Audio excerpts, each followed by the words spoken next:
Всем привет! Добро пожаловать на наш канal. Welcome back to Tom State University Indonesia. Sama aku Jessica dan temen aku Visi Panduramada. Oke, so boleh nggak ceritain sedikit tentang kamu? Oke, aku kuliah di Tom State University sama kayak Jessica Laurencia. Kita S1-nya bareng, satu kampus juga. Dulu kita kuliah di jurusan olahraga, tapi sekarang aku S2-nya di manajemen internasional. Oke, Visi, boleh cerita nggak kenapa kok akhirnya memutuskan untuk kuliah S2 di TSU?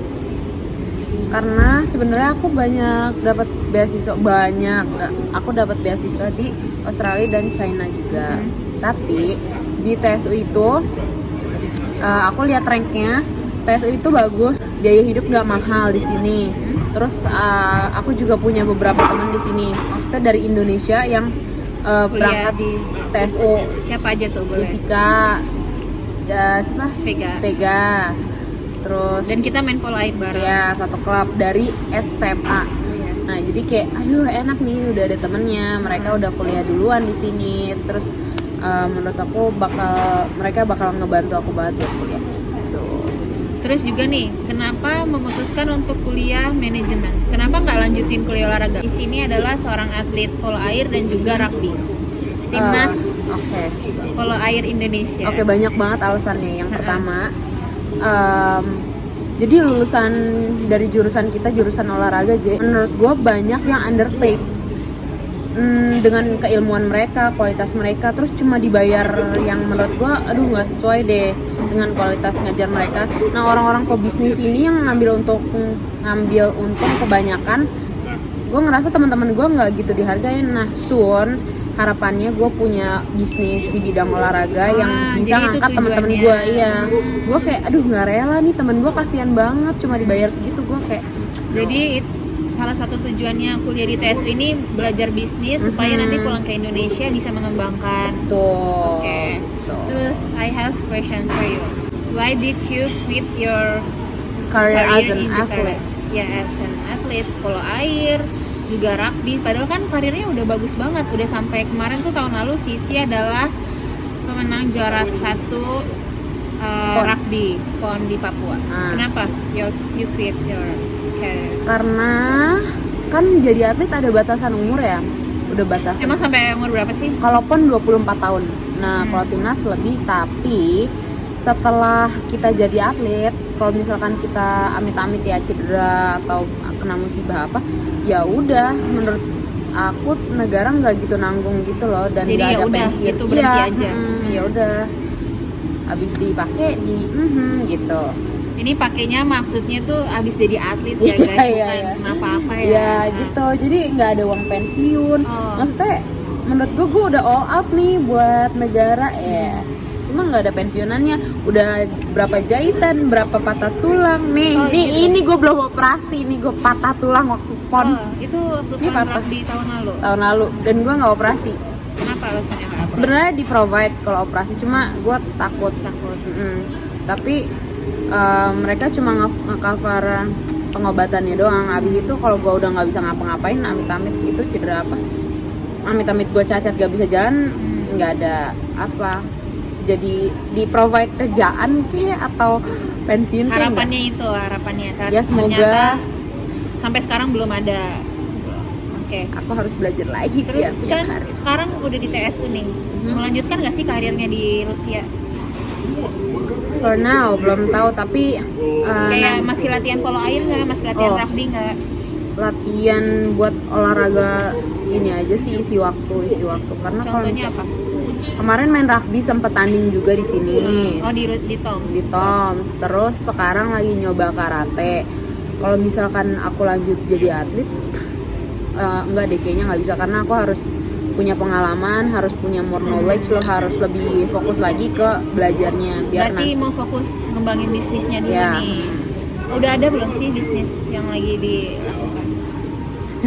Boleh tahu nggak? Kasih dong bocorannya.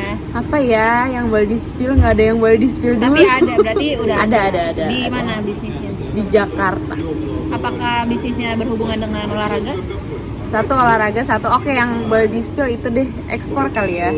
Aku pokoknya mimpi aku buat mengembangkan Indonesia mulia sekali ya kayaknya. Nanti finalnya gue pengen jadi guru yang nggak dibayar, keren banget ya.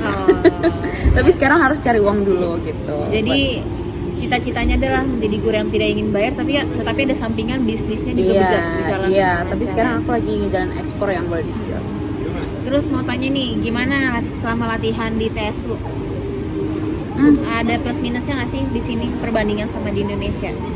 Di Indonesia kan karena kita kuliah di kampus olahraga ya, menurut gue kampus kita dulu di Indonesia cukup lengkap. Tapi di sini di TSU itu ada tambahannya winter sport. Di Indo kan karena iklimnya begitu ya, hangat, jadi kita nggak bisa nyobain winter sport. Kalau di TSU keren-keren banget. Udah cobain winter sportnya? Aku jago banget. Nanti dikasih videonya sama Jessica. Oke.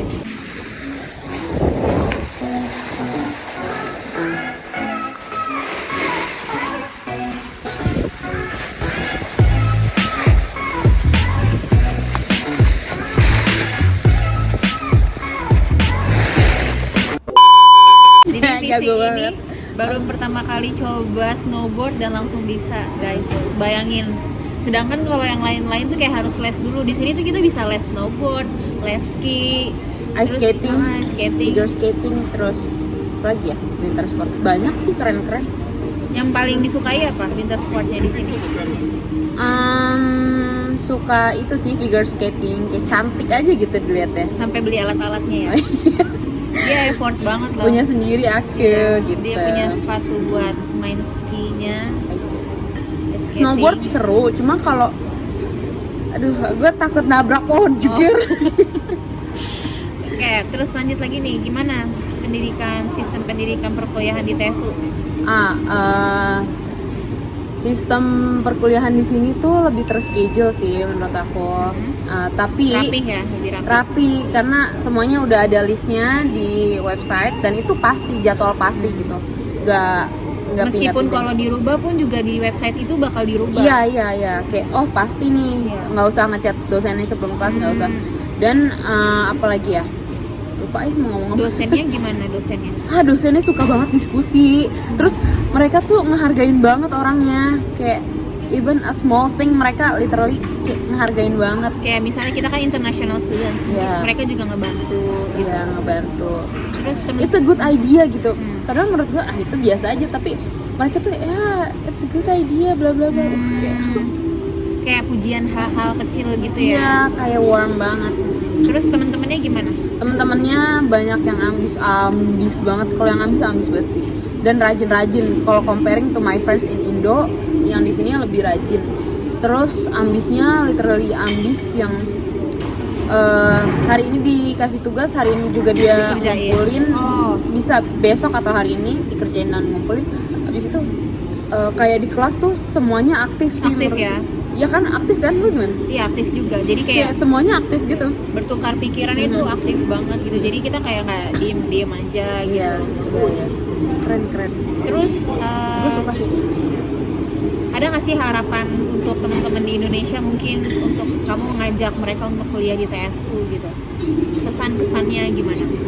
As you can see di sini, tadi kan aku udah bilang di sini tuh teman-temannya rajin, jadi kitanya ke bawah rajin. Jadi kalau misalkan kalian kesini, menurut aku vibe terus apa ya, kebiasaan kita jadi bakal berubah juga, rajin kayak mereka gitu. Iya bener banget. Apa sih culture shocknya kuliah di Rusia? Kan kalau aku udah nanya sama teman-teman lain ya, culture shocknya cuaca, terus bahasa juga. Kalau menurut Visi sendiri apa? Pasti cuaca. Kalau bahasa ya normal lah. Ya kuliahnya pakai bahasa apa ya? Aku pakai bahasa Inggris karena aku jurusannya internasional gitu. Jadi aku pakai bahasa Inggris. Jadi kuliahnya juga sama orang-orang Rusia yang belajar menggunakan bahasa Inggris. Iya, untung mereka bisa bahasa Inggris sih, kalau enggak gitu. Satu kelas ada berapa orang? Yang di sini kemarin 20-an. Lumayan banyak ya. Banyak. S2-nya. Iya. Karena mungkin jurusan manajemen ya, banyak yang tertarik gitu. Umum Terus, banget.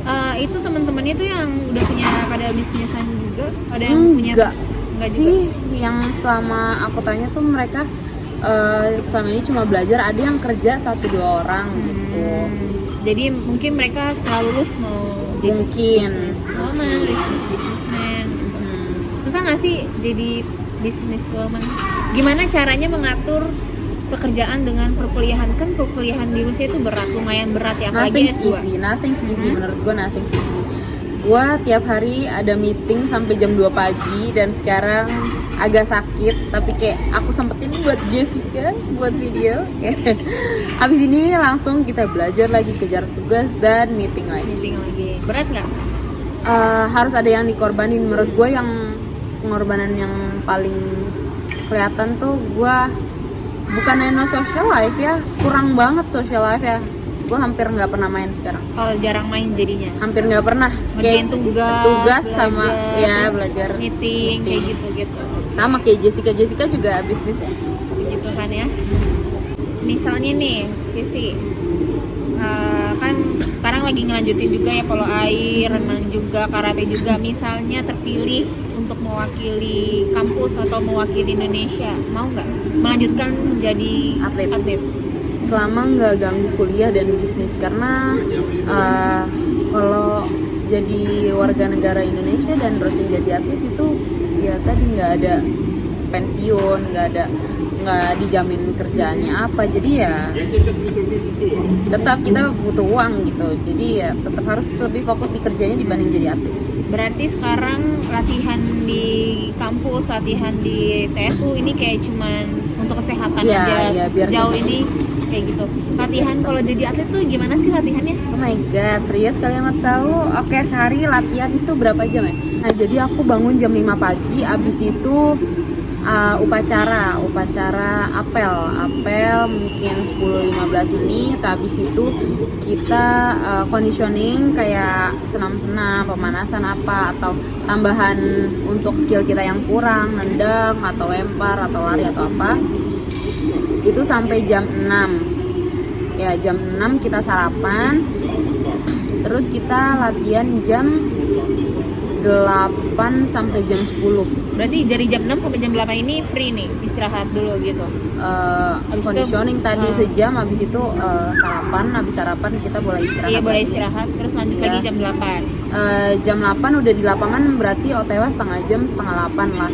Kadang bisa lebih tuh, lewat dari jam 10 bisa sampai jam 11, tergantung. Nah, habis itu kita latihan sore jam 4.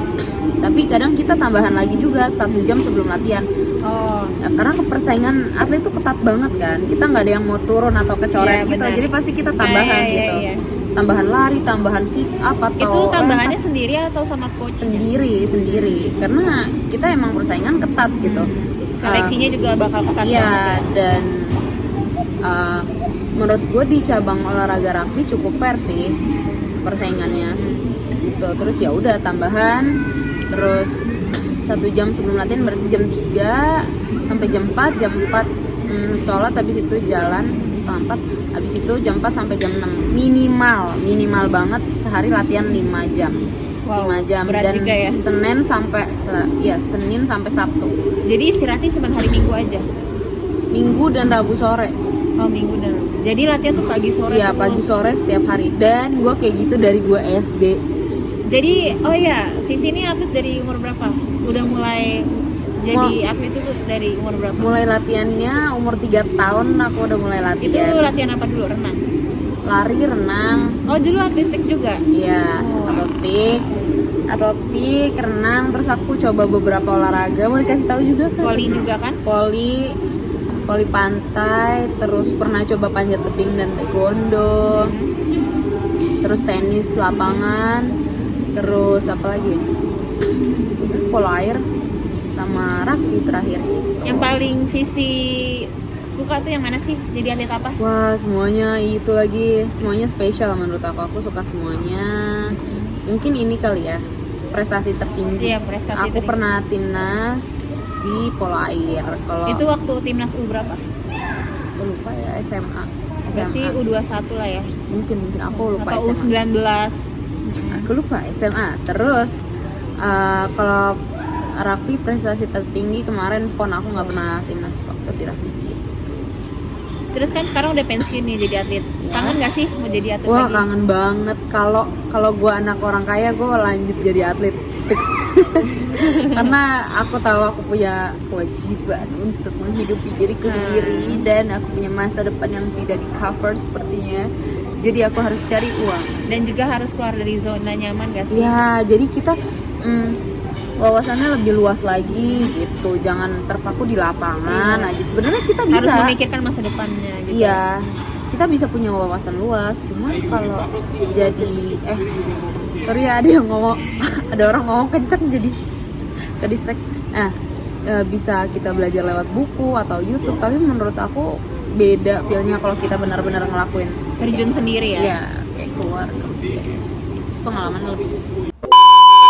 Oke, jadi teman-teman tadi kita udah tahu ya beberapa sedikit tentang kehidupan atlet, gimana kerasnya menjadi atlet, latihannya dari pagi sampai sore, dan sekarang Visi memutuskan untuk meninggalkan kehidupan atletnya dan melanjutkan untuk kuliah S2 dan juga sekarang menjadi businesswoman. Terima kasih Visi untuk hari ini sudah mau sharing-sharing. Thanks for having me guys. Ya, terus juga semoga bisnisnya lancar di Indonesia. Amin, dan amin, juga ya Allah. Kuliahnya lancar. Semoga bisa membangun Indonesia bisa. Amin. Terus juga nih buat temen-temen yang mau kuliah bisnis ya di TSU, coba kesan-kesannya, saran-sarannya gimana? Aku suka di sini karena kita diskusi terus di TSU tuh. Bertukar pikiran. Ya, dosennya tuh baik banget. Oke lah ya kuliah bisnis. Jadi di semangat TSU. semangat Jadi- banget. ya. Dan kuliahnya juga pakai bahasa Inggris. Oh iya, tapi yang ambil jurusan internasional ya. Kalau enggak kalian pakai bahasa Rusia. Cuman itu bukan menjadi suatu Halangan, permasalahan bukan. ya. Asal kita mau belajar. Ya, udah kuncinya belajar aja udah pasti bisa. Iya, pasti bisa. Oke. So guys, jangan lupa untuk like, share, komen, dan juga subscribe YouTube channel TSU Indonesia. Untuk teman-teman juga yang mau kuliah di TSU, kita tunggu kedatangannya. Dan juga kalau kalian ada request video, mau tanya-tanya, jangan lupa komen aja di bawah. So, see you in the next video. Paka-paka.